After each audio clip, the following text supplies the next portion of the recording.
We are not aware of any broad support for linkage fees. What we're trying to do is stop a bad thing before it happens, and it is coming.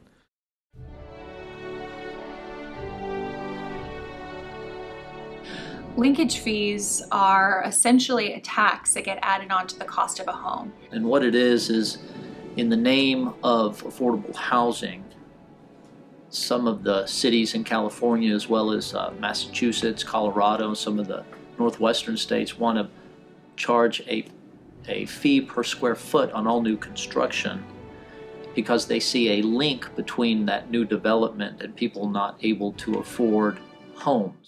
Linkage fees are really a de facto tax. They're a tax on housing. It's a way for local governments to find a new revenue source to address affordable housing projects. While they have 11 other ways they can fund affordable housing. So cities can currently use bonds, lower permitting fees, negotiate with builders. It's nonsensical because why would you raise the price on all new homes and all new construction, which hurts the economy in general?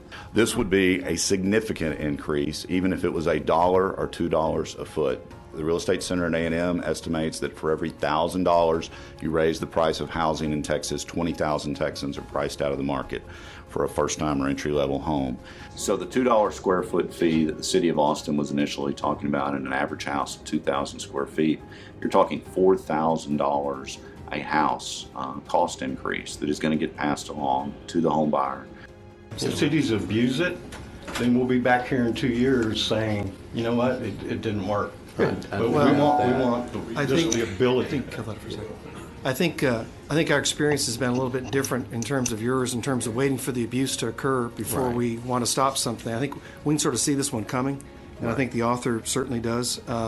So we don't want to raise taxes for whatever reason. I don't understand that. If a city thinks it's a priority, they could fund it through everybody paying in. After identifying the problem and coming up with a legislative solution, and we started talking to legislators going into the session, identifying members who had expressed an interest in trying to address this issue.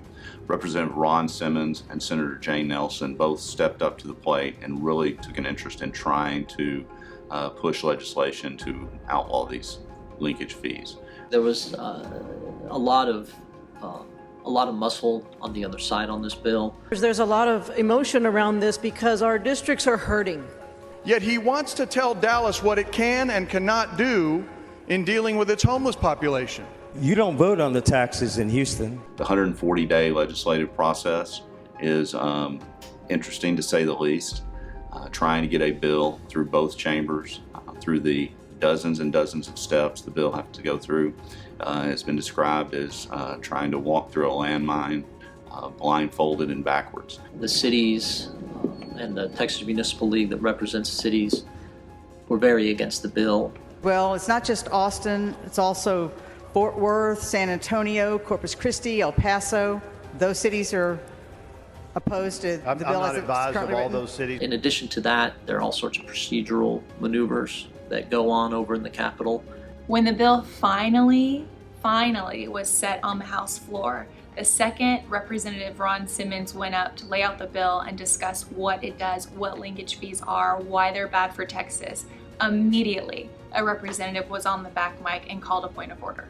And so many bills in the Texas legislature died simply because of point of orders. What happens with a point of order is if it's sustained, which is completely up to the Speaker of the House, the bill goes right back to committee. And by the time it goes to committee, the deadlines for passing a bill could already be approaching.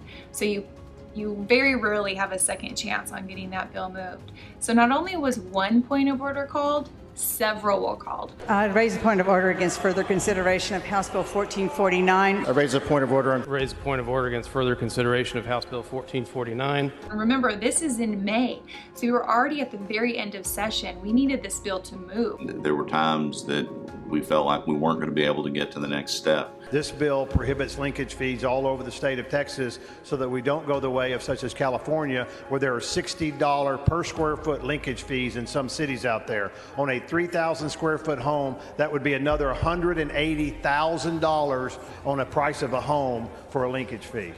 Why would a developer Representative, why would a developer build affordable units when he can build market or she can build market rate units? Why? We're not saying that people shouldn't build those. We're saying that linkage fees on the backs of every other citizen is not the way to do that. We do not want to have a $150,000 house now cost $350,000. And I would assume you do not want that in your area as well. I don't want rents that would normally be $1,000. You're using assumptions based. Let me finish. I'm assuming you don't want $1,000 rents to go to $1,500, okay? And this bill, if we don't pass this, cities will be allowed to put linkage fees on that have proven to do that time and time again in cities where this has worked. It was so dramatic. We're all up there in the gallery. Members are calling us out to talk to us about what's going on. We're trying to explain this bill. So much was going on behind the scenes. It felt like those 2 days were compiled into 1 hour. It was so intense. At the same time, what helped us was policy was on our side. We're not going to add on any more fees to the backs of the working men and women of this state. Have all voted? There being 102 ayes and 38 nays, House Bill 1449 finally passed. When Senator Nelson received final passage of the bill in the Senate, and it was the last step before the bill went to the governor's desk, it was an incredible feeling. Texas was the first state in the country to ban linkage fees. This bill could not have gotten done without the hard work of a whole lot of people, and the involvement of our members were crucial to getting this across the finish line. So the grassroots effort changed the game for this linkage fee bill. About 500 builder members came to the Capitol to meet with their elected officials.